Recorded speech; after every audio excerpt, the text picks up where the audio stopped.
It's a gaming Kirblog, but it's not what you'd expect. I talk about games while everybody else is at PAX, but that is okay. You go play your games while I sit here analyzing if they're lame. This is not the subject that I wanted to do this weekend because the guest I wanted to have for the one I was planning is too busy playing video games, but a lot of people are off busy playing video games this weekend at PAX Prime, which I'm not at, even though I'd love to be there. So I figured while video games are being talked about and played by everybody all over the place, I would answer this question from Harry Milner, who sent this to the Tome Facebook page a while back. Hey, Kerr, possible Kirblog topic here. You've got it. How do you feel about the concept of game franchises either sticking to what works / a certain formula, for instance, New Super Mario Bros., Call of Duty, Mega Man, etc., but potentially grow stale over time versus trying something new or exploring new ideas like Banjo-Kazooie Nuts and Bolts, modern Sonic games, Toe Jam and Earl Panic on Funkatron, etc., but divides or alienates fans for not being what they come to expect from those franchises? So fittingly, I've actually been talking about this a lot with a bunch of friends lately. Particularly, I was hanging out with Andrew Dickman again, as well as Mike Lucas, Mike Aracco, and Steve Yurko. We were doing another one of the life drawing classes, which I think I mentioned in last weekend's Kirblog. But anyway, yeah, we were talking about this, and I think it started. The conversation started from when I brought up Mega Man Legacy Collection, which, for those of you who don't know, is this new collection on like 3DS and a bunch of other systems that has the first 6 Mega Man games all put in there. And supposedly the better deal with them is that like they're much closer to the actual representation of the games as they were on NES, and they're not like emulations like in previous like the Mega Man Anniversary Collection, stuff like that. Even though those games, I believe, are all available on all the major, like, Virtual Console, eShop type of things on all the major systems anyway. But we were talking about that, and I've been told that the people who worked on Legacy Collection were like really big into it, and they really wanted to, make something that was really paying tribute to the original games, which I could believe. But it sparked the conversation of like the idea of a new Mega Man game. And Mega Man is kind of like, despite the fact that I love that franchise, and I've talked about that in other Kirblog's before too, but Mega Man is kind of like a strange middle ground example of like, it's the same formula. It's been the same basic type of gameplay for every individual game in each series. Sometimes they'll add a new feature, some kind of new gameplay mechanics and something basic like that, but it's the same engine. It's the same basic thing for each game. For the classic series, the only differences were 7 and 8 were built a little bit differently because they had the different graphical style and everything. But also the Mega Man X games, I think, were a little bit more differentiated. But I in truth haven't played a whole lot of the X series before. But I played a lot of the Zero series, which was also the same engine for each one across the board. But we talked about the prospect of I'm sure Capcom of America is probably pushing to try and get some kind of new Mega Man game off the ground because they're doing this whole kind of revival with this supposedly the new cartoon coming out and the Legacy Collection and everything. But what are they going to make? Like, what are we actually going to get at some point? And then I thought about Mighty Number 9 and how a lot of people have been basically complaining about how that game looks and if that game is going to be very fun to play or whatever. When I donated to the Mighty Number 9 Kickstarter, which again, for those of you who are living under a rock, it's the creator of Mega Man who left Capcom and started his own company, and he's making a 2D platformer shooter game like Mega Man, which on that note, that's what I donated to it for. Mighty Number 9 is not particularly a game that I care all that much about, like the story or the graphics or whatever. I'm expecting a solid 2D platforming jump and shoot game, which is at their most basic core what all Mega Man games are. That's what I signed up for, that's what I want, and that's it. Now, whether or not that's necessarily something that's like all of that new, I don't know if there's that many like, we're trying some things that we never got to do on the Mega Man games when we were working at Capcom. I'm not sure if that's the case. I have no idea. I'm curious, and that's why I'm still looking forward to playing it when it comes out. But I don't know if that's really the case. So we went from there, and then we started talking about the Mario games. And the point that I always bring up, because I've heard so many different people over so many years complain about modern day Mario games, even though I am actually, and this is not like a paid plug, but I'm genuinely excited about Mario Maker now. I really didn't care about it at all when it was first being announced, but now I'm infinitely interested. Probably blame the Game Explain guys for talking about it so much. But anyway, what I always bring up is the very poignant thing that Game Theory brought up a while ago when they did an episode about. They did this like 3-parter about like, you know, what do gamers want, or gamers responsible for, you know, why there's no innovation anymore, and, you know, the death of the Wii U, or not the death of the Wii U, but why the Wii U isn't doing so well, and how it's like the Virtual Console version 2.0 or whatever. But he mentioned in one of those 3 videos, and it's a good series if you guys also probably haven't already seen them by this point. I'm sure you had to have by now. But he talked about how the sales for every single 2D Mario game have basically completely outsold any of the 3D Mario games, even though the 3D Mario games like 64, Sunshine, the Galaxy games, and I think even 3D World to some extent, those games, despite being the more interesting, maybe even more memorable, you know, like critically acclaimed ones, you know, those have never sold as good as any of the original NES ones, and especially the new Super Mario Brothers games.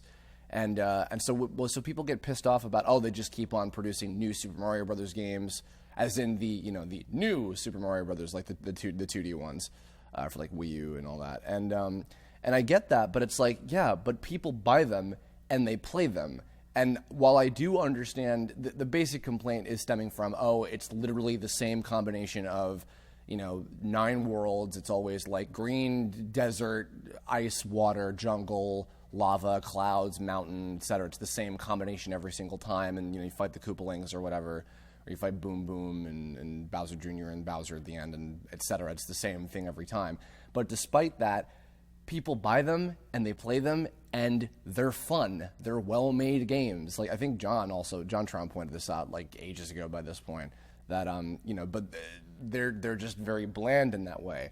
But it's like, I understand from a business perspective, it's like, oh, okay, well, but if people are buying them and they like them and they want them, then of course we're going to keep making more of them, as opposed to, you know, taking the risk of like making something that's not quite as, you know, what people are looking for, and potentially not making as much money. It's like, from a business standpoint, I completely understand that, you know, and I think about that, and I think I brought this up.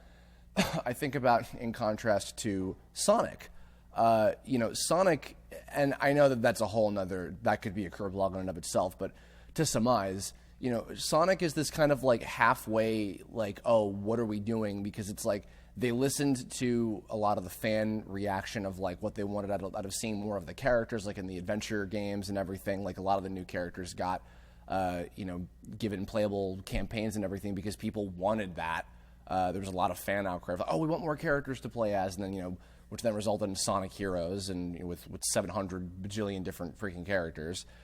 And then when they try to do their own thing and try to do something new, you know, something that's different, then it's like, oh, but we don't really like that. We want more of a traditional Sonic game. but Sonic has changed so much, and there's so many different interpretations of what, quote unquote, makes a good Sonic game anymore, that it's impossible to even tell what the hell that is now. And now we're into like Sonic Boom, which is a whole nother can of worms as well. You know, and I haven't played the 3D. I played Rise of Lyric for about an hour and then stopped. I have not played the 3DS games. I've heard they're not all that great, but they're just nothing to write home about. But there's that new one coming out, I guess, with the fire and ice powers or whatever. I'm not jumping for joy for that. But yeah, it's like, and I know different people that are like, oh, like Sonic Adventure was my favorite game, and Sonic Adventure 2 is Sonic Heroes, Sonic 1, 2, or 3 or Knuckles, or, you know, Generations or Unleashed. Like, I hear a different answer. It's like with Final Fantasy, where like I hear a different number from everybody as to what their favorite Final Fantasy game is. And with Sonic, like I typically hear different answers from all different types of people. And I think about, like, from the perspective of Sega or Sonic Team being like, oh God, what do we do now? And then when they try to do just something their own, like, just let's try this because we think this could be cool, then it's like, oh, we don't want that. That's different. We want this or that. It's like, what are you supposed to do? There's no formula to follow. There's no, you know, thing to go off of. And if you do, it's like, well, then does it get stale? Because then that goes back to, you know, looping back around to Mega Man. It's like, okay, well, we found a formula. We found a way we can produce a new game like this every year. That's how Mega Man on NES was coming out, was every year they'd have a new game. It was the same engine, the same stuff, different levels, different obstacles, different enemies, different things to do, but it was the same stuff each time. Same thing with Battle Network, same thing with to some extent X and Zero in a lot of those games. So it's like if you're following a formula, that could be a recipe for success, but it's also a recipe for, critique. And if you don't follow a formula and you take risks of trying something new and different, you also run the risk of, alienating people, and then they don't like it anymore. From my perspective, when a new game in a series catches my eye and I want to pick it up, or even if it's a completely new game, like just buy another company that's already been doing other stuff, I get it, and then I just kind of enjoy it for what it is. I think I own very few games that I was like, oh, this is terrible, or oh, I want to go back and return this or whatever. Like I can maybe think on I can count on one hand like how many games that I own that are even remotely like that at all by this point. And on that same note, like maybe some of them aren't that great. Maybe some of them are very outdated and very of their time, and looking back, they weren't very well designed to begin with. There are probably certain ones that I have soft spots for, like in that kind of way.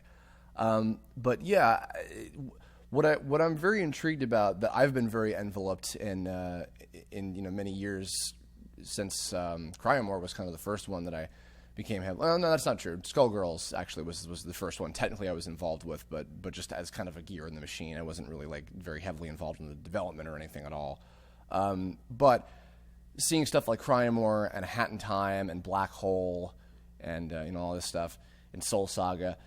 There's all these there's and actually not even just that too, but these Kickstarter games that I'm seeing from just as a consumer, with Platonic and everything and Concept and that Bloodstained game, a lot of that stuff. Indie games are where I think a lot of the innovation testing ground is happening, to where it seems to be a little safer, because something that was pointed out on there was, and I mean, like a lot of the Rareware guys have talked about this in many interviews, but there was one recently that came out with the Rare Replay thing, where they had all the behind the scenes, like making videos and everything they made for each game. They were talking about how in a lot of those early days, they could just make a character and make an idea and come up with a thing and then just put it in the game, and it was there, and they could just put it out and it was done. But now, as I think it was Grant Kirkhope who described it, like everything has to be like signed and triplicated and approved by like 10 different people or whatever, and before you can have anything working. And I understand like why it's kind of evolved to that now, because game industry, the gaming industry is like a multi-billion-dollar world right now, and there's a lot of that kind of stuff. But it actually kind of reminds me of an interesting parallel with the animation world and just the content creation world in general on the internet, where now we have the tools and the ability and the resources to just make whatever the hell we want and just put it out, and it's there. I know I've said that like 700 times on these Kirblogs, but it really does, again, it applies to this, because you even look at these gaming industry veterans who are leaving these big companies, all over the place in all these different countries, starting their own companies. I mean, hell, even Yacht Club Games was all former Way Forward people that just started their own company and was like, let's make Shovel Knight. And now Shovel Knight has just gotten his own amiibo, and it's this huge thing, which is incredible. And it's a solid game. And it's funny because I think I even made the joke to Andrew about how Shovel Knight is technically, well, not technically, but it's sort of the best Mega Man game that we've had in years, is Shovel Knight. But that said, I mean, and hopefully, you know what I mean when I say that. Again, this is coming from a big hardcore Mega Man fan. I'm not trying to like take a dump over the franchise or whatever, but you know what I mean. Anyway, but yeah, like the indie scene and these like newer like upstart developers and Kickstarter campaigns, like they're where it's at right now, because they can take those risks. They can just make whatever they want without all the red tape and without having to worry about, oh, we're going to make $1 zillion, or we're going to sell a cajillion copies, and we're just going to make a good game that we want to play, that we think is cool, that potentially nobody else is making right now. It's like, even again, with Platonic, it's like nobody's making 3D collectathon platformers like Banjo-Kazooie anymore. Let's make one. Capcom isn't making Mega Man platformer 2D shooter games. Let's make Mighty Number 9, says Concept, etc., etc. It's been the case with a lot of those. I even have a lot of drive like that. I would love to do, and I'm kind of in the stage right now of like, figuring out ideas and things for how to go about making a game, which is a whole nother medium that I've really never delved into. I've been learning a lot thanks to being, again, enveloped in the indie game world, but I have a lot to learn, much more. So I guess in conclusion, there really is no formula. You can find one and you can do your best with it, but times change, people's interests change, they grow out of things. I feel like in some ways, maybe I'm wrong about this, but I don't know. I feel like for game developers, it really isn't that much different from like if you're just an animator, a writer, a creator of anything. It's like, you want to make something that you personally would enjoy, that you personally are enthusiastic about. I feel like the best games in the world that we've ever gotten have been, formulated probably by people who were truly passionate about making something that they thought was going to be great. And you know what? I would even probably argue, maybe a lot of those games that also might even be formulaic, like the new Super Mario Brothers games or otherwise, or maybe even Sonic Team when they're trying to do something different. Like, they very well could be people who are passionate about what it is that they're doing. If it's fun, it's fun. That's what it comes down to. Innovation is onto itself a whole nother thing.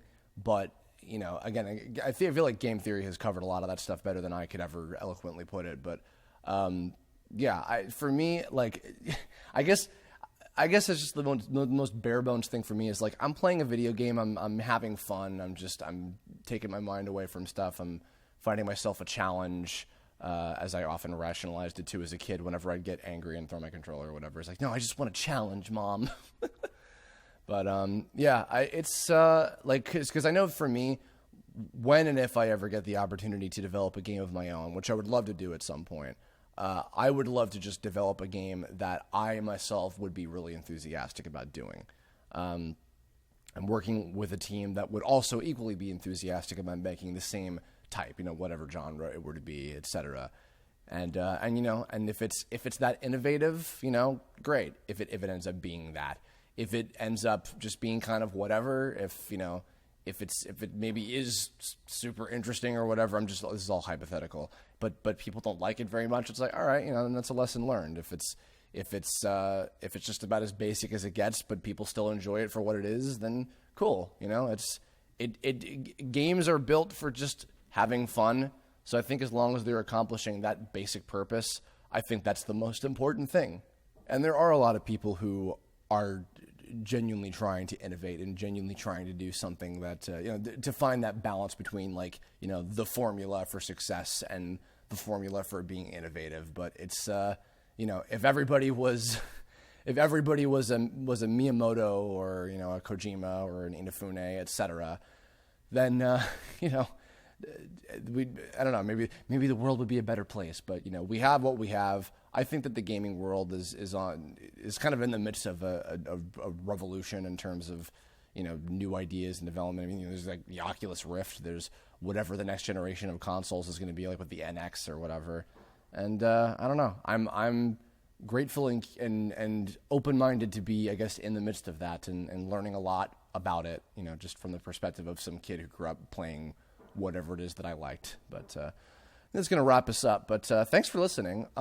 Curious to your thoughts. What do you think about this whole deal? Like, is there a formula for success? Do you agree with any of these points? Do you disagree?